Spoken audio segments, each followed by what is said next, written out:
শারদীয় উৎসবের সূচনা হতে শুরু হলো পুজো পরিক্রমা।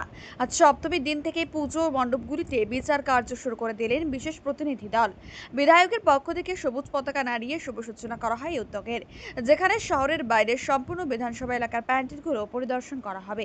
এই পুজো পরিক্রমার মূল উদ্দেশ্য হলো প্রতিটি মণ্ডপের শিল্প, থিম, পরিবেশ ও সামাজিক বার্তার ভিত্তিতে মূল্যায়ন করে উৎসবের মধ্যে পুরস্কার বিতরণ সম্পন্ন করা। বিচার কার্য দ্রুত সম্পন্ন করে নবমী কিংবা দশমীর দিনে বিজয়ীদের হাতে পুরস্কার তুলে দেওয়া হবে।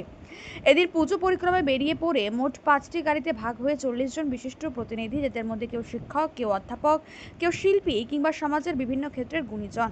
তারা প্রত্যেকটি প্যান্ডেলে পৌঁছে বিচার কার্যে অংশ নিচ্ছেন নিরপেক্ষ সৃজনশীল দৃষ্টিভঙ্গি নিয়ে। প্রতিটি প্যান্ডেলের বিচার হচ্ছে থিম, সৃজনশীলতা, পরিবেশ সচেতনতা, আলোকসজ্জা এবং সামাজিক এই বিষয় নিয়ে মেমারি বিধানসভার বিধায়ক মধুসূদন ভট্টাচার্য কি জানালেন শুনে নেব। আজকের শারদীয়া উৎসব উপলক্ষে আমাদের প্রত্যেক বছরের মতো এবছরও পূজা পরিক্রমা শুরু হলো। গতকাল হয়েছে শহরের জন্য। আজকাল আজকে যেটা হলো সেটা হচ্ছে শহর বাদ দিয়ে বিধানসভা এলাকার সমস্ত জিপি পঞ্চায়েতগুলোতে আজকে আমাদের বিচারক মন্ডলী যাবেন, গিয়ে তারা টিম আছে, টিম নিয়ে তারা যাবেন এবং প্রত্যেকটা পূজা মণ্ডপে ধরে ধরে সেখানে পর্যালোচনা করে রিপোর্ট করবেন, যাতে আমরা পুজোর মধ্যেই এই পুরস্কার বিতরণীটা কাজটা সেরে ফেলতে পারি। সমস্ত পূজা কমিটির কাছে আমাদের আবেদন, তারা প্রয়োজনীয় সহযোগিতা করবেন এবং তাদের যদি কোনো সমস্যা থাকে সেটা আমাদের প্রতিনিধি মানে বললে আমরা সেটা প্রশাসনের মাধ্যমে সেটাকে মেরামত করার সুযোগ পাবো। কতগুলো পুজো প্যান্ডেলকে পুরস্কৃত করা হয়?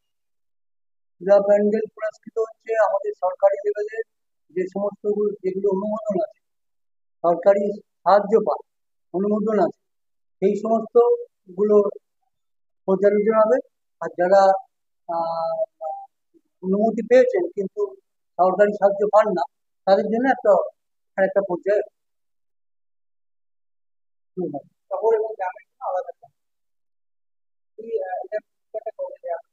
পুরস্কারটা দেওয়া হবে নবমী কিংবা দশমী। নবমীর মধ্যে আমরা দেওয়ার চেষ্টা করবো। নবমী কিংবা আমরা পূজা প্যান্ডেলে গিয়ে পৌঁছে দিয়েছি। কতগুলো প্রতিনিধি গেল? আমাদের প্রতিনিধি আজ গেল, আমাদের 5টা টিম গেছে, মানে 24 জন আছে।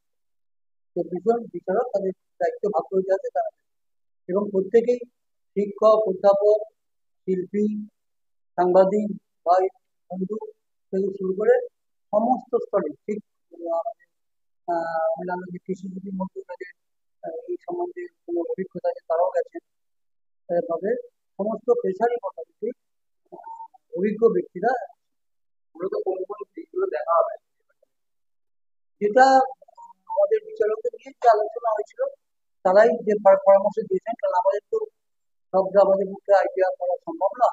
তাতে প্যান্ডেলের দৃষ্টিভঙ্গি থাকবে, ঠাকুর সাজানোর একটা থাকবে, মূর্তির গঠন একটা আছে, এরকম বিভিন্ন সেখানকার সমাজকর্মী, সমাজের প্রতি তারা কতটা দায়বদ্ধতা দেখাচ্ছে, এবং মাননীয় মুখ্যমন্ত্রীর যে টাকা সেখান থেকে কতটা সামাজিক কাজে ব্যয় করছে সেটা দেখা।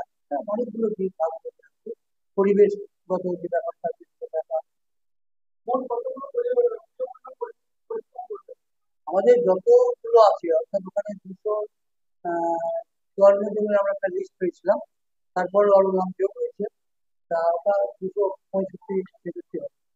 আজকের দিনে সবগুলো পরিশ্রম করে না, আজকের দিনে, হ্যাঁ আজকের দিনে এইগুলো হবে, মেমারি শহর বাদ দিয়ে আজকেগুলো হবে। এবং যদি কোনো জায়গাটা অসমাপ্ত থাকে, আবার আগামীকাল একটা দুটো দিনকে বার করতে হতে পারে, কারণ এটা তো টাইম মাফিক হবে না। কোথাও একটু বেশি সময় লাগবে, কোথাও কম সময় লাগবে, কোথাও দর্শকদের সঙ্গে কথা বলবে, কোথাও সে এলাকার প্রবীণদের সঙ্গে কথা বলবে, কমিটির লোকেদের সঙ্গে